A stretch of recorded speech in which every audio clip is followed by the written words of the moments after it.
天刚刚到，昨天刚刚到，然后呢，今天我先带它出来玩，适应一些环境，适应我身上的气味。一般幼犬刚刚到，我是不会马上训练它的，为什么呢？因为我要让它适应这边环境，适应我，而且还要建立一个比较不错的印象对我。如果一来我就拼命训它，它以后看到我就烦，它就不喜欢我哈。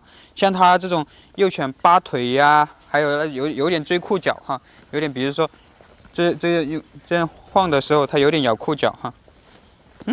现在从良了吗？现在怎么不咬了呀？像这种咬裤脚啊，对于幼犬来说是正常的，所有狗狗都有一点，所有幼犬都有一点。为什么呢？那是它的原始捕猎动力，因为对移动的物品呢有点感觉哈。其实大家不用太去害怕，我的狗咬人，我的狗咬我的脚，没有哈，这不要太害怕。好，爸爸来。它扑我的时候，我不理它，好，坐下了，我标记一下，让它养成好习惯哈。所以说，训练是从玩开始，我们要懂得玩，然后呢，懂得去标记它的行为。就有的行为不喜欢，我们就现在暂时目前我不会去惩罚它，也不会去怎么样它。它出现好的行为，我标记它。还有一个关于柴犬社交，如果很多柴犬都咬狗啊，它对社交不太好。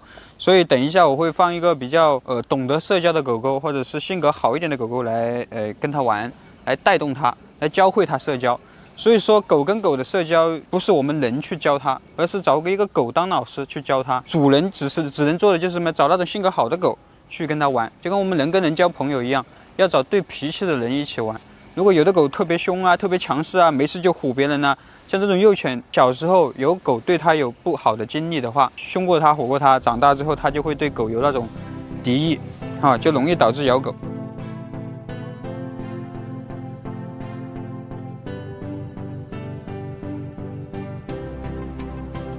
这是第2次带它跟狗狗玩，第1次它有点紧张、抗拒、逃避，因为从小主人看它害怕，就一直没有给它正常的社交，害怕它会出去会受伤啊。会被别的大狗欺负呀，会被咬啊。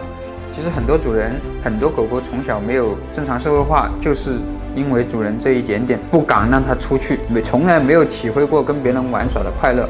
长大了之后就会有社交恐惧症。但是第2次，它看到别的狗狗是充满期待，因为有了第1次与别的狗狗有了愉快的经历了之后，它自然会喜欢。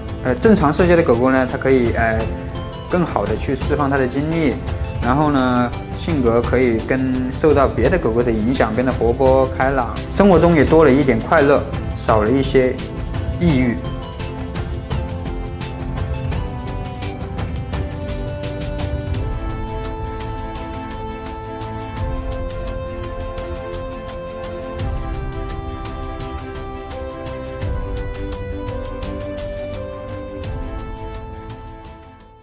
然后柴犬呢，它小时候你看它身体比较敏感啊，有点不喜欢人去摸它呀，它有点含手哈，那时候你千万不摸了。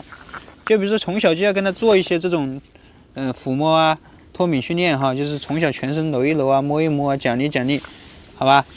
免得长大了这里不能碰，那里不能碰啊，这里一碰就咬，那里碰就咬啊。小时候就要这样多摸一摸，全身上下这样多摸一摸。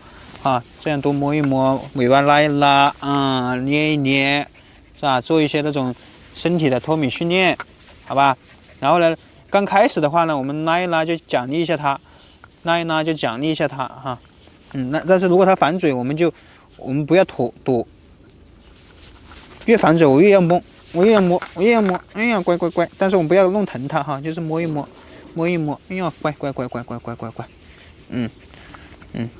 这样狗狗长大了呢，身体就没那么敏感哈，不要跟猫一样，这里不能碰，那里不能碰。有的狗狗长大之后，腿不能碰，腿一碰就咬人，肚皮不能碰，这后腿不能碰，尾巴不能碰，这里不能碰，那里不能碰。所以说我们小时候要把这个做好就最好哈。捏一捏，乖，捏一捏，能不能碰？能不能碰？它咬，你看它咬我，我不管，我继续捏我的。不要怕，又怕，又捏我怕。你小时候给他，因为他咬我，我咬他，他就不弄我了。长大不就翻天了，是吧？